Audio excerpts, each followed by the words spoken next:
मैं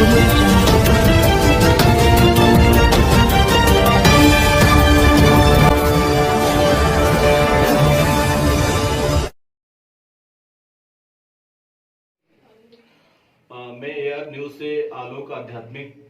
मैं बाबा गिरधारी बाबा के आश्रम में बैठा हुआ हूँ और बाबा जी की जो सबसे बहुत प्रकांड विद्वान है, इनकी पूरी शिक्षा दीक्षा बीएचयू और संपूर्णानंद संस्कृत विश्वविद्यालय से हुई है।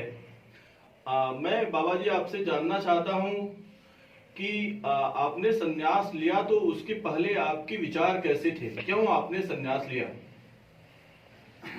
हरिओम। आज तो मकर संक्रांति के उपलक्ष्य में सभी को बहुत बहुत शुभकामनाएं, बहुत बहुत शुभकामनाएं।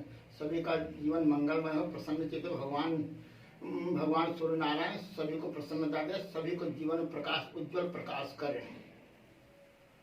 मुझे बचपन से माँ पिताजी नहीं है, हमारे को कोई ध्यान नहीं है। मैं 3 साल की अवस्था से ही इसमें दान दे दिया गया हूँ। तभी से यहीं रह करके पूरा अध्ययन अध्यापन सब यहाँ किया हूँ जी। बैकग्राउंड मजबूत न होने के कारण भी यहाँ क्षेत्र के मोहल्ले के अथवा सरस्वती की माँ का बड़ा कृपा प्राप्त है। क्षेत्र के सहयोगी होने के कारण सभी क्षेत्र में ब्राह्मण लोग वास करते हैं। पूरा कर्म कांड यहीं से हुआ है हमारा, और यहीं से पढ़ लिख करके फिर बीएचयू से मैं डॉक्टर किया हूँ, वहीं से मैंने पीएचडी करके और फिर अपने अध्यात्म बाल्यकाल से ही ये पूर्व जन्म के कुछ संस्कार होते हैं। ये जन्म जन्मांतर के संस्कार बड़े भाग्य होते हैं, तब काशी केदार खंड में वास मिलता है। और अभी काशी केदार खंड, हनुमान घाट, हनुमान क्षेत्र और इससे ब्राह्मणों के क्षेत्र में वास करना बड़े अत्यंत भाग्य की बात होता है। और ये क्षेत्र सभी साउथ इंडियन दक्षिण भारतीय का है, जो कर्म कांड से प्रकांड विद्वान है। नित्य हवन पूजन चलता है, नित्य अपनी नित्य क्रिया में यहाँ से हमेशा चलता रहता है। तो ये बड़े भाग्य से यहाँ पर वास मिला है। भगवान भोलेनाथ का और माँ पार्वती का अनंत कृपा है कि केदार खंड में हमें वास मिला है। वास्तव में ये भारतीय संस्कृति है। ये प्रकांड विद्वान है, बीएचयू से इनकी डॉक्टरेट पूरी हुई है। अगर ये चाहते तो जॉब भी कर सकते थे, ये चाहते तो असिस्टेंट प्रोफेसर भी बन सकते थे, ये चाहते तो और भी बहुत बड़ी बड़ी नौकरियां लग सकती थी। लेकिन इन्होंने उस व्यवसाय परक दृष्टिकोण को नहीं अपनाया, वरन संन्यास आश्रम को अपनाया। भले जो फाइनेंशियल प्रॉब्लम होती है, जो आर्थिक समस्या होती है, मैं वहां पे उसको समस्या नहीं मानूंगा। मुख्य रूप से इनकी वैचारिक दृष्टिकोण की प्रशंसा मैं एआर न्यूज के माध्यम से आपकी करना चाहूंगा। मैं ये चाहता हूं कि आप हरिश्चंद्र घाट के बगल में हैं, तो मैं इसमें हनुमान घाट पे ही हूँ। ये जो हरिश्चंद्र घाट के बगल में है, जूना अखाड़े के प्रमुख, उसके सामने है, उसके प्रमुख महंत भी हैं बाबा के डॉक्टर शिवानंद जी जी जी। तो बाबा जी, आपको ये जो हम लोग आत्मा और परमात्मा की बात करते हैं, लोग मानते हैं कि बनारस में मृत्यु होने के बाद मोक्ष की प्राप्ति होती है, उसमें कितनी सत्यता है? आप थोड़ा इस पे प्रकाश डालेंगे? सर्वप्रथम बात है कि देखिए, विद्या है या विद्या सा विमुक्ति। विद्या अर्थ करी विद्या नहीं, विद्या ज्ञान की होती है और ज्ञानान मुक्ति, ज्ञान से मुक्ति को प्राप्त होती है।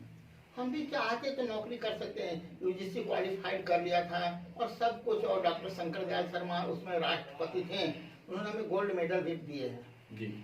परंतु ये सब नाते क्योंकि सरस्वती का पावन मंदिर है विद्यालय, उसमें सरस्वती का पावन मंदिर में जा करके अपावन नहीं करना जी। इसलिए हमें सब कुछ होते हुए भी, माँ की बरदहत प्राप्त होते हुए भी मैं नौकरी करना पसंद नहीं किया, उसको छोड़ दिया।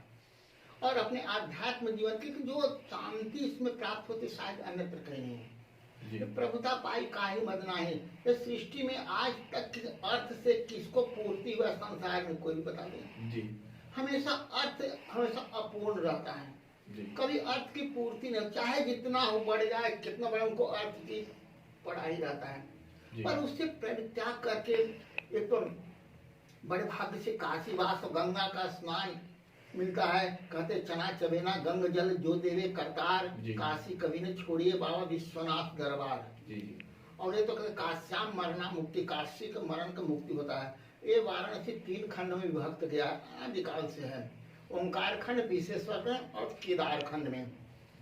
तो केदार में गौरी केदारेश्वर का वास है।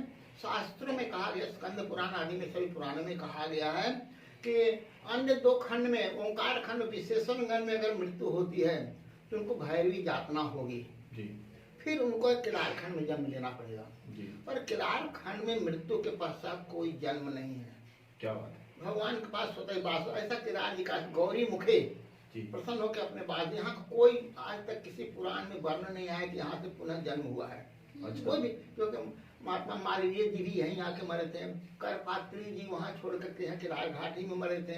अन्य जितने महान पुरुष, एक महाउपाध्याय शिव प्रसाद शास्त्री थे, वो भी केदार खंड में अंत मरे तो थे। क्या यहाँ पे आसपास मुमुक्ष भवन है? हाँ है, यहीं पर 80 पे है। उसे 80 से पहले केदार खंड माना जाता है। अच्छा, 80 से पहले केदार खंड माना जाता है। यहाँ तक कि अभी देखिए, अभी मृत्यु हुआ इनका जलान, क्या बोलते हैं, इनका जो गोरखपुर के गीता प्रेस के थे, उनका भी मृत्यु, वो भी काशी में केदार जी के पास में आए थे। क्योंकि यहाँ पर मरने के एक तो जल्दी मृत्यु नहीं होता है, अगर यहाँ पर मृत्यु हो गया तो फिर उसका जन्म मृत्यु से रहित हो जाती है। ऐसा वर्ण शास्त्रों में आया, स्कंद पुराण में, अन्य जितने पुराण में इसे वर्ण आया है। जो केदार खंड में मृत्यु होता है, यहाँ भैरवी यातना भी नहीं है। अच्छा, यहाँ भैरवी यातना क्या होती है? भैरवी यातना भैरव जी, काल भैरव है ना, जी। अपने अनुसार दंड देके फिर उसको धार करते हैं जी। पर यहाँ पर वो भी भैरवी यातना भी नहीं जी। है तो अल्प समय के लिए भैरवी यातना बड़ी कठिन होती है जी।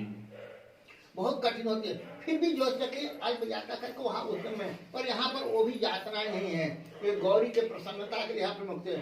गंगा जी भी का एक दोष लग गया था, तो यहाँ केदार खंड में स्नान की थी, तब उसका दोष भी हटा, तब पाप विमोचनी हुई है जी। तो गंगा जी को अहम हो गया था कि हम देखते हैं धरती पर कौन हमारा धारण कर सकता है, हम वेद के साथ शंकर जी को बाहर ले जाएंगे जी। जब कथा में आता है कि जब 12 वर्ष तक गंगा जी के वेग आए, 12 वर्ष तक जटा में समाहित कर लिए, तब फिर गंगा जी को अहम टूट गिरा जी। तब उन्होंने कहा कि प्रभु हम तो महापापी हैं, फिर भी आप हमें इतना उच्च शिखर पर धारण कर लिए जी। आप ऐसा महान कितना है कि हम इतना पापी होते, हम तो अहम कर रहे थे, आप हमारा अहम को चकनाचूर कर दिए। प्रभु बताइए हमें पाप कैसे धोएंगे जी? हमारा पाप का निवारण कैसे होगा? जब हम भी पापी रहेंगे तो संसार को कैसे पाप हम धोएंगे? तब उन्होंने कहे थे कि नहीं, तुम काशी में हमारे आनंदवन है, महाश्मशान है, इस काशी में आकर के और यहाँ गौरी कुंड में स्नान करोगे, तब तुम्हारा पाप निवृत्त हो जाएगा। क्या? तब एक गौरी कुंड में यहाँ के स्नान किए हैं और केदार जी का चरण स्पर्श किए। उसके बाद फिर यहाँ से मैंने उत्तर वाहिनी यहाँ तक बनी है, उसके बाद यहाँ से में से फिर पूर्व वाहिनी हो गई है जी। इसका मतलब कि तीनों खंडों में सबसे ज्यादा महत्व केदार खंड का है। बिल्कुल सही बात है, सत्य बात है। स्कंद पुराण पढ़ लीजिए, केदार खंड एक पुराण है, केदार खंड एक, तो उसमें भी पढ़ लीजिए, तो केदार खंड का विशेष महत्व है। वास्तव में हम लोग तो बहुत सारी बातें जानते थे कि बनारस काशी का बहुत महत्व है, लेकिन यहाँ पे अभी आपने एक नई बात बताई कि वास्तव में यहाँ पे 3 खंड मुख्य रूप से इसे बांटा गया है, जिसमें विश्वेश्वर खंड, ओमकारेश्वर खंड और केदार खंड। और उन तीनों खंडों में मुख्य रूप से केदार खंड की महिमा है। माना जाता है कि यहाँ पे मरने के बाद बाबा जी के अनुसार कि कोई भी जो जन्म मरण का चक्कर है, जो ये सांसारिकता की माया है, जो मोह माया की समस्या है, यह समाप्त हो जाती है। काशी के बारे में मैं एक बात और जानना चाहता हूँ आपसे कि बनारस के बारे में जो सबसे प्रसिद्ध बात है वह यह है कि बनारस को माना जाता है कि भगवान त्रिशूल के शंकर के त्रिशूल पे टिकी हुई है। ऐसी भी कोई प्रक्षिप्त कहानियां आती हैं? नहीं, प्रक्षिप्त सत्य बात है, ये कहानियां सत्य कहानी नहीं, सत्य बात है। कहते त्रंकट विराजिते, हम लोग कहते हैं काशी को त्रंकट त्रिशूल पर विराजमान है। इसका उदाहरण क्या आता है कि महाराजा हरिश्चंद्र संपूर्ण भूमंडल के राज्य था उनका, सभी दान दे दिए थे, तो दान देने राजा को कोई खरीद नहीं सकता है। तब फिर इसी ने कहा काशी ऐसा खंड है जो तुम्हारे राज्य से बाहर है, तुम्हारे राज्य से बाहर, वहीं जाकर के तब यहाँ आए थे। और यहाँ महाराजा हरिश्चंद्र को एक डोमराज ने यहाँ खरीदा था। अच्छा। क्योंकि उनके काशी काशी उनके अंतर्गत नहीं आता है। जी यहाँ काशी का राजा अलग ही होता है, भाग भोलेनाथ ही है काशी के राज्य हैं। जी तो यहाँ का विशेष महत्व आता है। फिर गौरी खंड केदार खंड के तो अत्यंत महिमा है। इसकी महिमा सभी शास्त्र पुराण में इतनी महिमा है कि कोई वर्णन नहीं कर सकता है। जी यहीं पर देखिए महाप्रभु जी का बैठक बना हुआ है हनुमान जी का, और खुद हनुमान जी प्रत्यक्ष यहाँ पर बैठे हुए हैं, और गौरी केदारेश्वर है, अन्य अन्य जितना भी यज्ञ में खुद कुमार स्वामी दक्षिण भारत के तमिलनाडु के बड़े प्रसिद्ध महात्मा हुए, बहुत संत महात्मा हुए।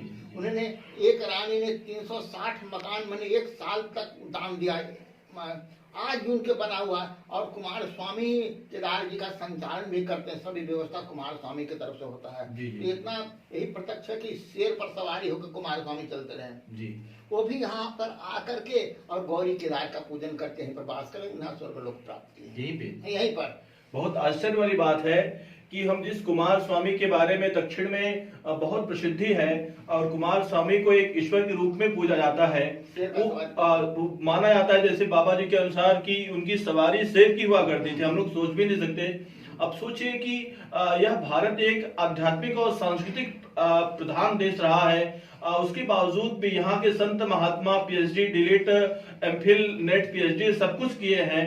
उन्होंने व्यवसाय को नहीं चुना, अपितु अध्यात्म को चुना। यही भारतीय संस्कृति की सबसे बड़ी विशेषता है। और बाबा गिरधारी से मेरा जो परिचय था वह यहाँ पे एक छतनाग नहीं एनी पेशेंट हॉस्टल के सामने आप रहा करते थे, वहां पे एक बार मेरी मुलाकात हुई थी। आपका बाबा जी का ललाट इतना चमकता है, लगता है कि इनके अंदर कोई न कोई अदृश्य शक्तियां जरूर है। हम देखेंगे बाबा जी रोज एक्सरसाइज भी करते हैं। आप देखिए यहाँ पे उनका मुगदल भी है, यहाँ पे एक्सरसाइज गदा भी है, रोज व्यायाम भी करते रहते हैं। तो बहुत ही आश्चर्य वाली बात है कि जितने बाबा है, जितने संत महात्मा है, वास्तव में वो संत महात्मा नहीं है। आप अगर इनके लाइब्रेरी को देखेंगे, इनकी लाइब्रेरी बहुत सारी किताबें हैं, हजारों किताबें हैं, सभी वेद पुराण इनको कंठस्थ है। तो ऐसे बाबाओं की वास्तव में सच में इस देश को जरूरत है, इस संप्रदाय को जरूरत है, और भारतीय संस्कृति इसीलिए धन्य है। जय बाबा विश्वनाथ की। यहाँ कहा गया है कि यहाँ पर माना गया है काशी में कण कण में शंकर का वास है जी। और जो नंगे पर रात्रि में न मानो कितने संत महान पुरुष किसी रूप धारण करके नंगे पर पद भ्रमण करते हैं। क्या बात है। और उसको पद का चरण रद लग जाए तो अहोभाग्य हुए, इसलिए आज तक मैंने कभी चप्पल जूता नहीं पहना। क्या बात है। देखिए बाबा जी की संकल्पना ये है कि यहाँ पे कण कण में ईश्वर का वास है, यहाँ पे कण कण में शंकर का वास है। और बाबा जी के अनुसार एक कभी भी आज तक चरण पादुका नहीं धारण किए हैं, बिना चप्पल नग्न पैरों से रहते हैं। तो हम लोग सामान्य लोग इस बात को सोच भी नहीं सकते हैं। लोग सोने के अलावा हमेशा कुछ न कुछ पहनते रहते हैं, लेकिन ऐसे संत महात्मा वास्तव में इस देश के लिए, इस संप्रदाय के लिए, इस संस्कृति के लिए धन्य है। सनातन के बारे में आपकी क्या संकल्पना है, मैं संक्षिप्त रूप से जानना चाहता हूँ। सनातन एक अनादिकाल से है। हम जन्म लिए थे तो कि हम अपने मुक्ति का साधन करने के लिए। हम जन्म लेकर के क्या लेकर के आए हैं, क्या लेकर के जाएंगे जी। यह तो संसार में बहुत ही, जब तक नेत्र खुला हुआ है तब तक सब कुछ मेरा है मेरा, नेत्र बंद कुछ भी नहीं रहता है। तो हम जब ले करके भी नहीं आए थे, ले करके जाएंगे नहीं, तो हम क्यों भगवान को अर्पित कर दिए। क्या बात है, इन्होंने बहुत सही बात करी। मैंने कुछ दिनों पहले बाबा जी मैंने एक कहानी पढ़ी थी। उस कहानी में था कि आप सभी लोग जानते होंगे कि एक छोटा सा जीव होता है गोबड़ौरा। वह दिन भर गोबर को गोला गोला करके बनाता रहता है, और जब वह अपने बिल के पास लेके जाता है तो बिल का जो छेद होता है बहुत छोटा होता है, तो इसलिए वह लेके जा नहीं पाता, और वह फिर दूसरा बनाने के लिए जाता है। ऐसे ही वह पूरा दिन भर करता रहता है, और आप उसके बिल के आसपास देखेंगे बहुत सारे छोटे छोटे गोले ढेर इकट्ठा हो जाता है। ठीक वही स्थिति शायद मनुष्य की भी है। मनुष्य पैसा रुपया कमा करके जब वह जाने की बारी आती है तो सब कुछ खाली हाथ जाता है। यही भारतीय संस्कृति और यही भारत का दर्शन है। सच में हम बाबा गिरधारी बाबा का को एक बार फिर से धन्यवाद देते हैं। मकर संक्रांति पे के बारे में इस बार कुछ नई तिथि है या कुछ विशेष बातें हैं? नहीं, मकर संक्रांति तो 14-15 के होता है, पर कल है 8:47 तो मकर राशि में प्रवेश हुआ जी सूर्य का। जी धनु राशि में थे, धनु राशि से मकर राशि में प्रवेश किया है। जी। तो पुण्य काल आज ही पुण्य काल 12 बजे तक मनाया जाएगा। अच्छा। ऐसे दिन भर पुण्य काल रहेगा। अच्छा। और मकर संक्रांति सूर्य का आज के बाद में हमेशा प्रसन्नता होती है, दिन का वृद्धित्व को प्राप्त होता है। जी। सूर्य उत्तरायण हो जाते हैं, जी। दक्षिण गोल में उत्तरायण होते बढ़ते रहते हैं। तो ये बहुत बड़ा संक्रांति का होता है। अब आज के दिन से प्रसन्नता प्रसन्न दिन भी बढ़ने लगती है, तो मन प्रसन्न होता है। जी। सभी जैसे कि क्षेत्र के जितना है पेड़ पौधे सब प्रसन्न चीज होते हैं और धीरे धीरे पुष्ट होने लगता है। जी। और धीरे धीरे अब आगे चल करके आम्र का बीज भी आने लगते जी। हैं, बौर भी आने लगते हैं, कोयल कुकने लगते हैं। फिर बसंत ऋतु आता है, सभी के घर में किसान के अन्न आ जाते हैं, तो प्रसन्नता चीज होता है। इसलिए मकर संक्रांति का विशेष रूप से इसका महत्व जी हाँ, एकदम आपने सही कहा कि मकर संक्रांति का बहुत विशेष महत्व है।